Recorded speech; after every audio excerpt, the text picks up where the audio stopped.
আমি চাইবো ডক্টর ইউনূস থাকুক। যখন ডক্টর ইউনূসের পক্ষে মানুষ পক্ষে বলে, তখন আমার কাছে বেশি ভালো লাগে। তো একটা জঙ্গি সংগঠন বাংলাদেশের মতো একটা শান্তিপ্রিয় দেশ থেকে নিষিদ্ধ হচ্ছে। মানুষের আনন্দের বহিঃপ্রকাশ হচ্ছে এই গরু জবাই দেওয়া বা বিরিয়ানি খাওয়া বা ভোজ করা। এটা মানুষের, সাধারণ জনমানুষের আনন্দের বহিঃপ্রকাশ। গত এই 15 বছর বা 16 বছর কেন জানি একটা ভয় থাকতো, রাতের বেলা বের হইতে পারতাম না, প্রশাসনিক ভয় থাকতো, পোটলা পকেটে ঢুকাই দিত, হ্যাঁ, বিভিন্ন ঝামেলা ছিল, যার কারণে এই জিনিসগুলো এখন আর নাই। তাই এখন ঘুরতে ভালো লাগে, আর রাত আমি একটু পছন্দ করি।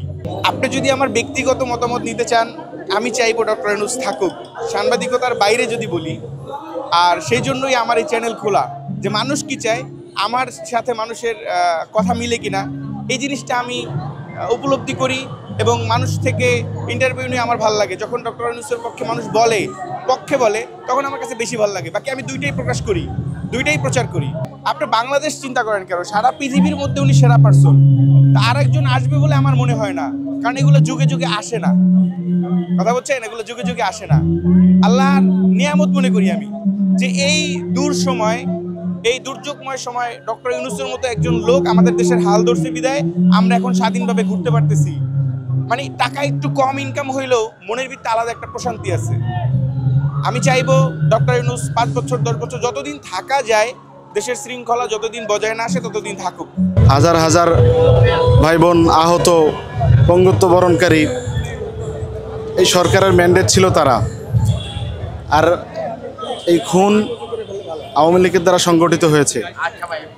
তো এই সরকার ক্ষমতায় যেই প্রথমে 1 সপ্তাহের ভিতরে আওয়ামী লীগ নিষিদ্ধ করার কথা ছিল, অথচ আমাদের আন্দোলনের পরিপ্রেক্ষিতে সরকার হওয়ার পরেও, দীর্ঘ 9 মাস অতিক্রান্ত হওয়ার পরেও আমাদের আজ রাজপথে নামতে হচ্ছে দাবি আদায়ের জন্য। এটা অন্তত দুঃখের।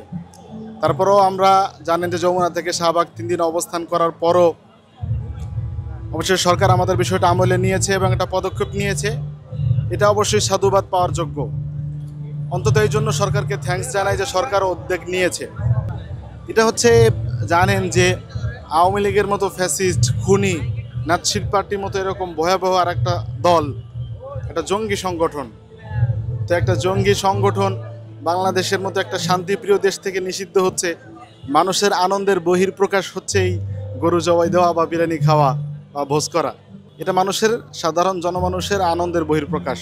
আপনি দেখেন সব শ্রেণীর মানুষ এখানে আসছেন খাইতে, মজা করতে, আনন্দ করতে, খুশির কারণেই তো নাকি। আমরা দেখছি যেদিন প্রজ্ঞাপন জারি হইল একদিন আগে, সেদিনও মানুষ মিষ্টি বিলি করছে, আনন্দের কারণেই, খুশির কারণেই।